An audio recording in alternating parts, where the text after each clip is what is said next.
Добар ден.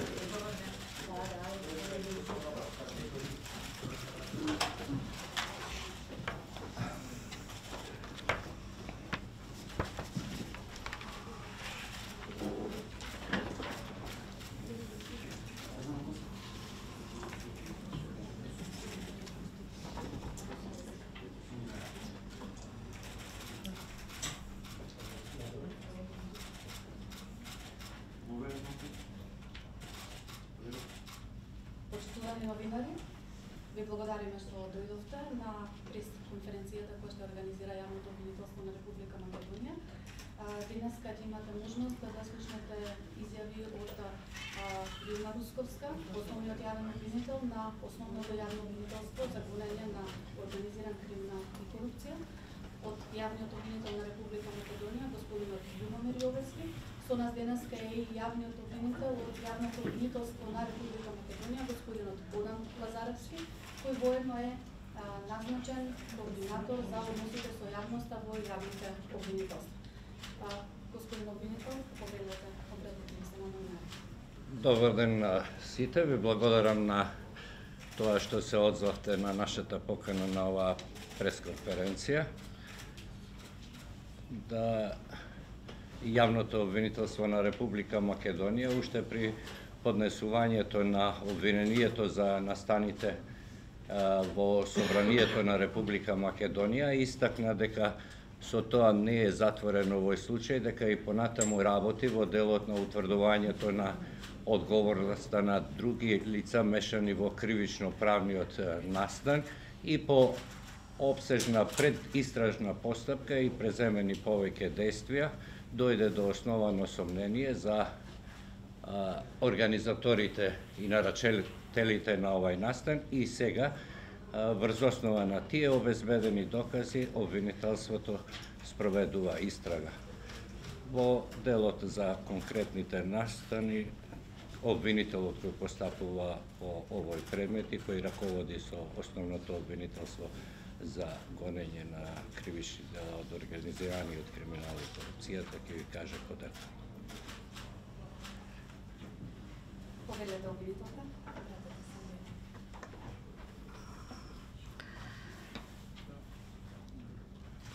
Да не се повторувам со јавниот обвинител. Јас пред вас повеќе пати од давање наредба за спроведување на истражна постапка негде крајот на ноември 2017 година. Секогаш истакнував дека предистражната постапка продолжува во насока на откривање на организаторите на тој кривично правен настан. По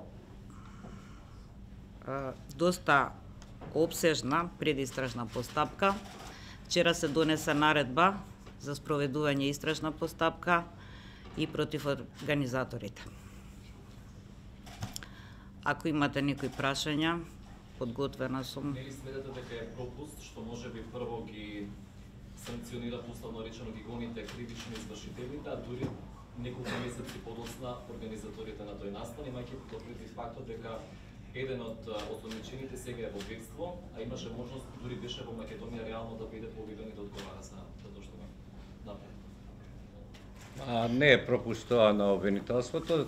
Вас ви е познато дека станува збор за исклучително сложена постапка. Веќе обвинителството неколку пати напомна дека се соочува со проблем во обезбедувањето на доказите, бидејќи после настанот не беше обезбеден увид согласно прописите за внатрешно работење на обвинителството и согласно законите.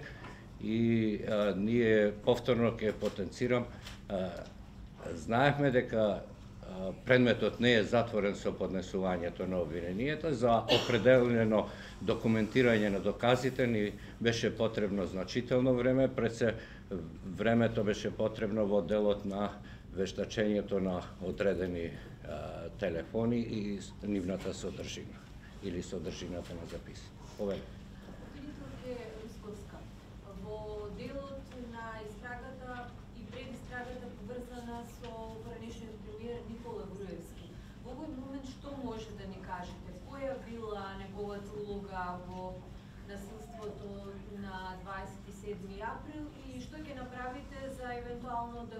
обезбедите неговото присуство во Македонија, затоа што тој доби азил во ноември минатата година во Унгарија. Че јас и синоќа напомнав, стварно би ве замолила сите да се држиме и да го почитуваме максимално начелото на презумпција на невиност и би ве замолила да не кажувате цели имиња и презимења, туку со иницијали. Во наредбата за истрага стои дека осомничениот НГ, како тогаш председател на политичка партија, ги повикал преку медиум граѓаните на протести и заедно со другите обвинети за таа цел ја ставиле во функција целата партиска структура на таа политичка партија. Имаме и пораки, дел се обезбедени, за дел, затоа и отворена истрагата, се уште се работи. Во кратки црти тоа е. А во обезбедувањето него? До судот ќе бидат испратени, бидејќи се работи за веќе за истражна постапка, сепак доказите се наоѓаат во јавното обвинителство за гонење организиран криминал и корупција. Доказите ќе бидат испратени до судот, затоа што според законот судот е тој што поднесува докази и барање за екстрадиција до Министерството за правда. А што е со Никола Бошевски? Има ли шанс кој да биде екстрадиран од Грција, бидејќи се бои? Осомничениот НБ и за него ќе важи истото, како што кажав и за осомничениот НГ. Сметам дека надлежните органи во Грција ќе удоволат на барањето за екстрадиција на нашите надлежни органи од причина што, колку што ми е познато, тие екстрадицијата ја одбија затоа што за тоа веќе бил помилуван. За ова кривично дело не е помилуван, од тие причини очекувам и надлежните власти во Грција да одговорат позитивно на нашето барање за екстрадиција. Покажете се прашањето. Нели сметате дека амнестијата која што ја добија пратениците ќе им биде на нив аргумент дека овој процес е селективен и затоа не треба да бидат пратени? Во законот за амнестија не е амнестирано кривично дело, туку се амнестирани поединечни дејствија. И од тие причини не сметам дека законот за амнестија би бил било каква пречка. Таму стрикно е наведено дека законот за амнестија не важи за организатори. Поведувам, јас имам прашање за државниот обвинител и за обвинителката на организиран криминал. Обвинител е на 27 март 2018 година утре во оваа сала на пресконференција кажавте за телефонски повик кога го образложувавте обвинението за првата група што веќе е во суд за собраниските настани за телефонски повик од Виена на еден што се случил со еден обвинет тогаш. И за одземени мобилни телефони на 30 ноември 2017 година за сега веќе обвинет. Зошто за случајот со 27 март 2018 година лицето на ГА, иако нели сите знаевме кој беше во Виена, ниту еднаш не беше повикано ниту на распит за овој случај и за обвинителката. Моето прашање е доколку не се отворија собраниските врати на 27 април, дали ќе се случеше крвавиот четврток? Ви благодарам. Во делот на телефонскиот повик вие имавте можност и во текот на судењето да се запознаете со тој случај, со оглед да, колку мене ми е познато, тоа беше јавно и вие новинарите и го следевте процесот. Во овој дел на обвинителството, како што кажав, му требаше повеќе време со цел за обезбедување на доказите. И не може ние кривична одговорност, мислам и дека и вчера обвинителката спомна, да засноваме само на еден доказ. Обвинителството во овој специфичен сложен предмет му требаа повеќе докази и сега, откако обезбеди, документира одредени докази, отвара истрага во овој дел. Имаше основани на распит некого да повикат? Тоа зависи од проценката во конкретниот случај. Во тој момент обвинителството сметало дека нема ништо да се добие со тој распит и поради тоа не е извршен распит на лицето за кое вие прашувате. Само да го дополнам обвинителот, на распит во предистрагата, во тој за првиот предмет, кажувам, беа повикани и двајца од сега осомничените, така да не сметам дека било што со тој распит и да бил извршен тогаш, би се добил. Од тие причини сметав и тогаш, а и сега стојам позади тоа, дека воопшто не е пропуст на обвинителот што не бил викнат на распит во својство на сведок или лице од кое се бара одредено појаснување. Што се однесува на вашето директно прашање до мене, јас сметам дека доколку не беа отворени вратите, немаше да се случи крвавиот настан. Јас имам въпросно прашање. Има ли проширување со други лица, бидејќи еден од обвинетите во судница посочи други имиња во делот неговиот исказ пред судот? Ќе упфати ли тоа можеби поранешни директори или членови на кабинетот на председателот Иванов, или ќе останете само на овие 5 лица кои ги сомнечите дека се организатори? Има ли проширување во делот? Се извинувам. Проширување може да има доколку се обезбедат и други докази освен изјава на еден обвинет или на еден сведок. Не може да се донесе наредба за истрага само врз база на сведочење, дали на обвинет, дали на сведок. Доколку се обезбедат докази за други лица, истрагата ќе биде проширена и на тие лица се разбира. Во тој контекст може детали околу доказите кои што еве овозможено отварање на истрага за сега осомничените? Освен тоа што го кажа Нинџо. Освен исказот на еден од обвинетите, нели? Според законот за кривична постапка, истрагата е тајна. Така да докази сега да презентираме осем изјава на обвинет која беше јавно дадена, не можеме. Ќе може прашање, кој каква улога имало од сега веќе овие кои што се приведените во целата ова организација? Зошто организаторите и извршителите се со исто кривично дело терористичко загрозување на уставниот поредок и што со оној кој што е во притвор сега в кој има поинаки дело му се товариш? Предметот за ВА ќе биде споен со овој предмет, така да и ќе бидат сите за исто кривично дело, 313 од кривичниот законник. Тоа беше оценка на обвинителството дека треба да се оди со тоа кривично дело. Предметот беше рефериран, мислам за овој сега, пред да се донесе наредба за истрага и во републичкото обвинителство со јавниот обвинител, и тоа е наш став сега за сега, дека треба да се оди со тоа кривично дело. А кој каква улога имало да овие сите кои што беа?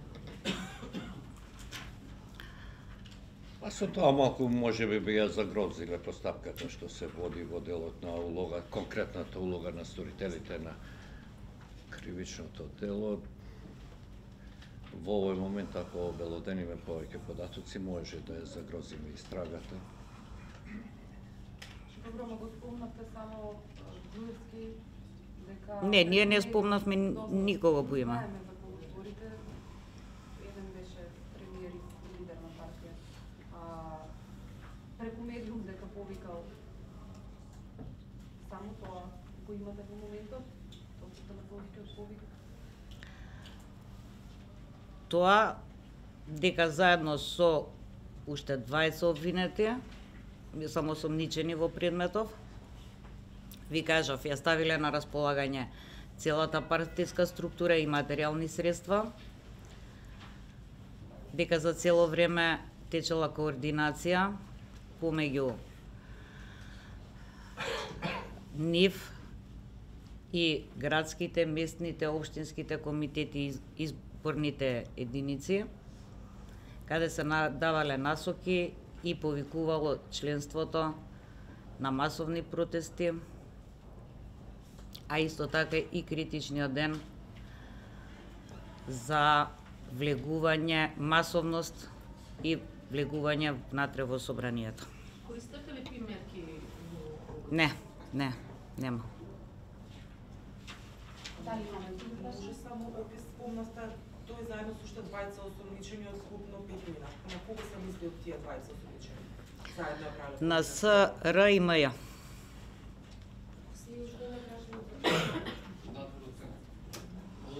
Обвинителот Јовевски докаде, во која фаза истрагата за трагедијата во Ласкарци и дали постапувате, дали ги разгледувате пријавите што се поднесени од страна на МВР за ширење на говор на омраза?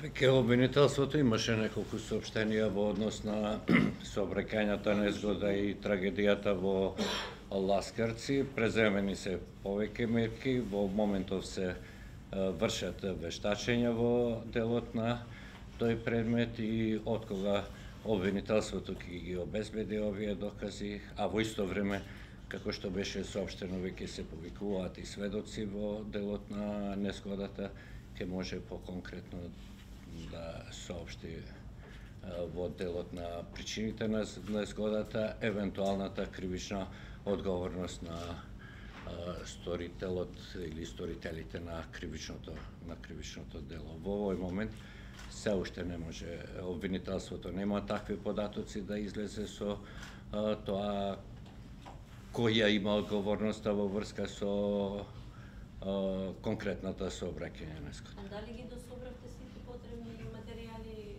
дали Дурмотурс ги достави до вас и дали го испитавте повторно возачот кој што беше пуштен?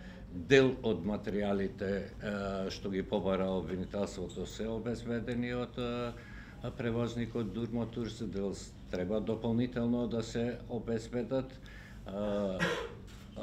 Возачот на возилото е еднаш сослушан, меѓутоа тоа не значи дека не може и повторно да биде сослушан доколку се укаже потреба на тоа. За пријавите од МВР, кои беа најавени од министер? Пријавите од МВР, исто така и целиот тој настан во делот на говор на омраза, обвинителството активно го следи и постапува во овие случаи. Уште едно прашање во врска со истрагата. Во делот сведочењата на обвинетите во судницата за 27 април беше споменато името на Билјана Бришковски. Дали во оваа фаза на истрагата таа е сослушана, дали имате некакви информации околу нејзиното учество во оваа истрага? Овде беше кажано за оние сторители за кои обвинителството во овој момент има обезбедено докази и основано сомнение за сторено кривично дело, отвори истрага. Доколку ние дојдеме до други податоци, во овој момент лицето за кое прашувате не е офатено со таа истрага, доколку дојде во меѓувреме до други податоци, како што спомна и предмалку обвинителката, може да се прошири истрагата и на други лица. Дали обвинителе до вас стигна информации или некаква пријава дека на возачот и на неговото семејство од трагедијата кај Ласкарци му се заканувале по живот, бидејќи пријатели, роднини на социјалните мрежи шират такви информации и тоа е пресериозно? Да, постои тако сознание во обвинителството и јас би апелирал во тој дел пред се да се почитува презумпцијата на невиност. Повторно истакнувам дека во овој момент обвинителството не може конкретно да, повторно кажувам, во овој момент конкретно да ја посочи одговорноста на одредено лице, се прибираат доказите, документите во делот на одговорноста за оваа сообраќајна незгода и врз основа во оној момент обвинителството кога ќе ги обезведи вештачењата и сообраќањето и техничкото во делот на исправноста на автобусот ќе донесе соодветна јавна обвинителска одлука. Би апелирал повторно да се почитува презумпцијата на невиност и особено во овој дел заканите за безбедноста на лицето за кое прашувате. Само да се надоврзам и приватноста на шоферот кој во оваа фаза се уште нема процесно својство, затоа што добивме таква информација од колегите од основно обвинителство дека е постојано мета на следење, се нарушува неговата приватност, сепак и човекот е измеѓу другото и жртва во таа несреќа, да бидеме хумани и да не го подложиме постојано.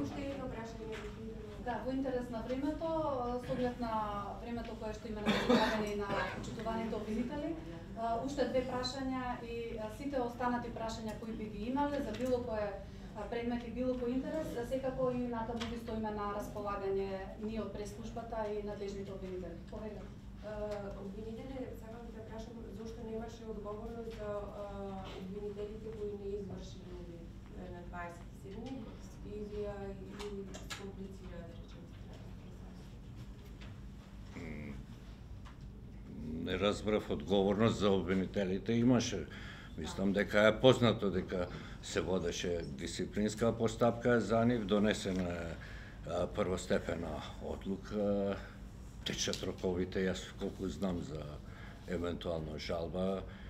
После оваа одлука, крајниот исход, дали ќе има, не ќе има жалба, не знам. И уште едно прашање доколку има повелата. Ви благодариме за присуството.